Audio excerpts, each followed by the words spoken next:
बाबा बागेश्वर एक बेर मिथिला धाम अबियो हमरो गाम अबियो। बाबा बागेश्वर एक बेर मिथिला धाम अबियो हमरो गाम अबियो।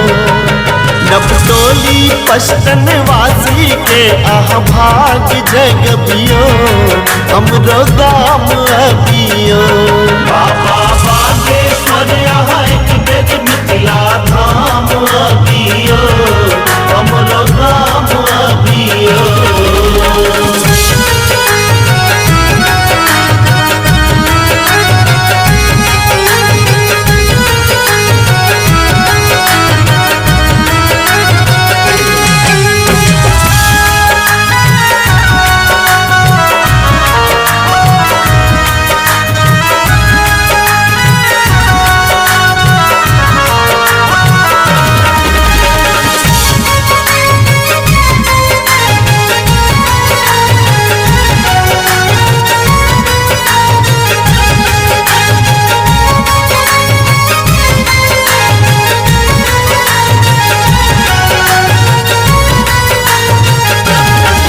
तन मन में छठ हनुमान सबके करे छी कल्याण। तन मन में छठ हनुमान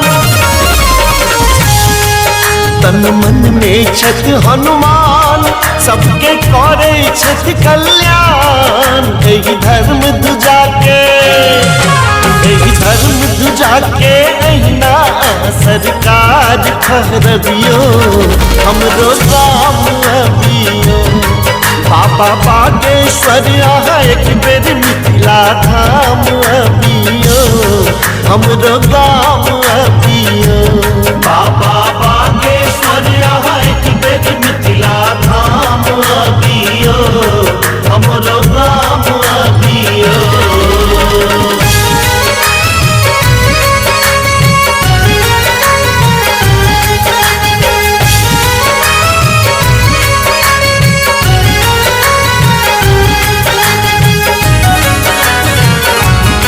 लक्ष्मीकांत जोड़ी कर ठार करता सेवा सत्कार। लक्ष्मीकांत जोड़ी कर ठार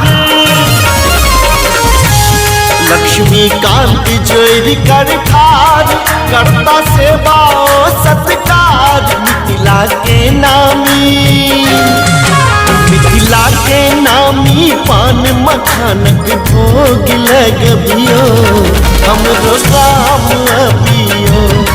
बाबा बागेश्वर एक बेर मिथिला धाम अबियो हमरो गाम अबियो। बाबा बागेश्वर एक बेर मिथिला धाम अबियो हमरो गाम अबियो।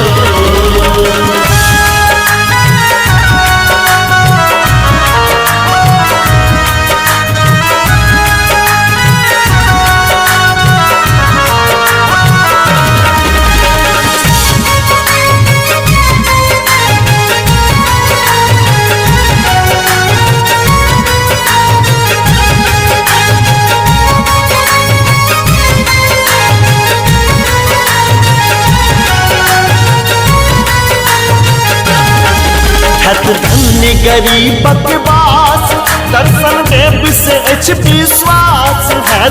धन्य गरीबक वास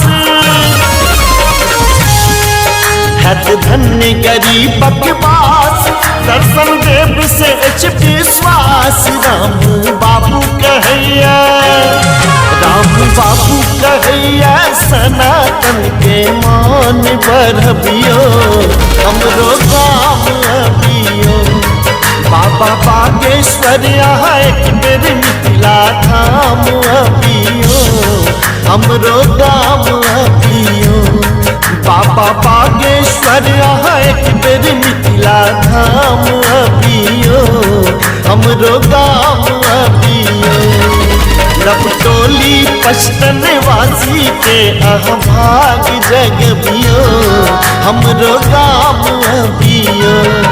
बाबा बागेश्वर अरे यहाँ एक बेर मिथिला धाम अबियो, हमरो गाम अबियो।